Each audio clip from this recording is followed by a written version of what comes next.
นี่อันนี้มาเป็นเทศกาลอาหารอยู่ในสันรุ่นชุดเนาะของฮัตเซนเนาะพวกอาหารจีนพิเศษอยู่สันลุมชุดเนาะสันแต่ตลาดมีอาหารขาย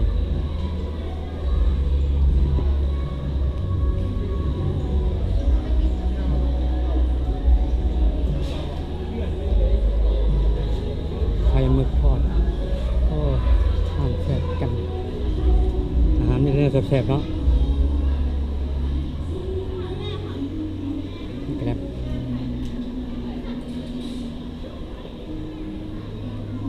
กลางทะเลก็ขนมสุดยอดเค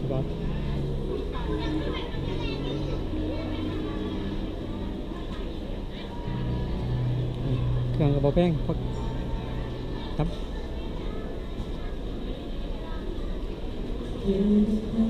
กลับไปได้เนาะเก็บเศรษฐกิจกูมือพอจับได้ไปได้อาหารแซ่บสุดยอดเลยยำมาโอ้แกงทะเลแกงดองทะเล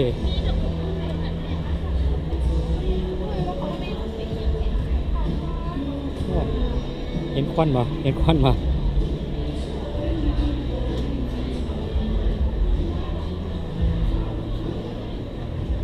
สุดยอดเลยขนมก็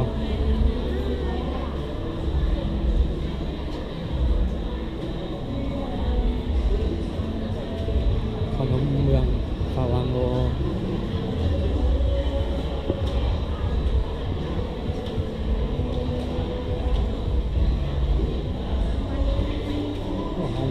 หอม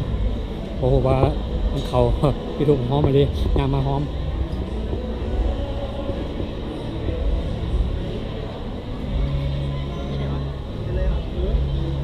โอ้ขนมถ้วยโบเห็นนวลแล้ว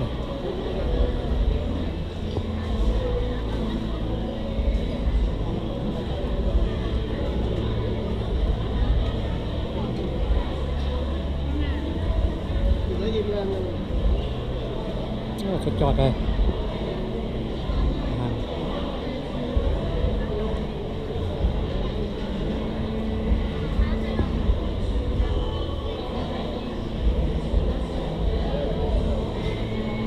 โอ้บัดแล้วโต๊ะนั่งกินเนาะเป็นโต๊ะนั่งกินได้เป็นฟู้ดคอร์ทครับผมของช็อกโกแลตโอ้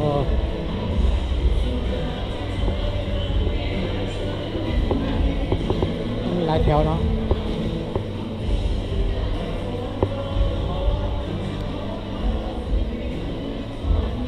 ลุกเลือกกิน มีเงินบ่ซื้อกินบ่เลือกกินเลย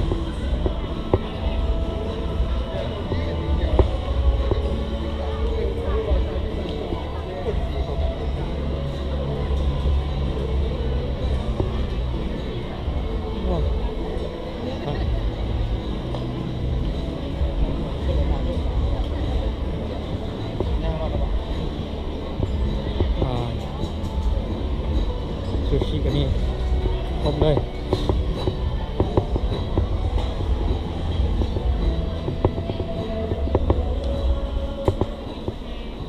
โอ้ยางจะลายตาเนาะ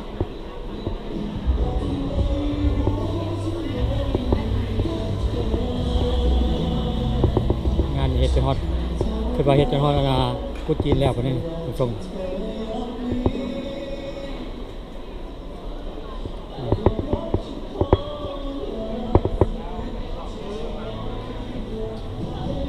คนหลายทุกคน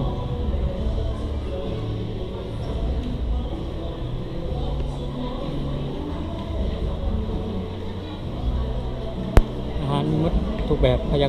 ยากกินอาหารยังแปลกๆมากินอยู่นี่เด้อเบิด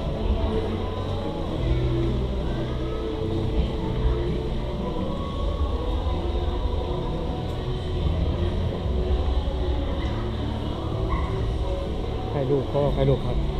อาหารแปลกๆมากินเพียงเนี้ยเบิร์ดไม่กินอะไรแปลกๆขายสุด ดยอดเลยแข่ว่าเนี่ย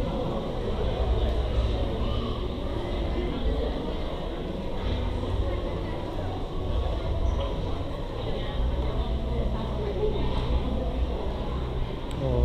คนมาเรื่อยๆคนมาได้เรื่อยๆนี่ออกมันออกเป็นฟู้ดคอร์ทเลยเด้ฟู้ดคอร์ทอยู่รุมนี่โอ้ครับอันนี้ขายปกติของแต่ละมื้อเนาะแต่ว่าแต่นั้นเป็น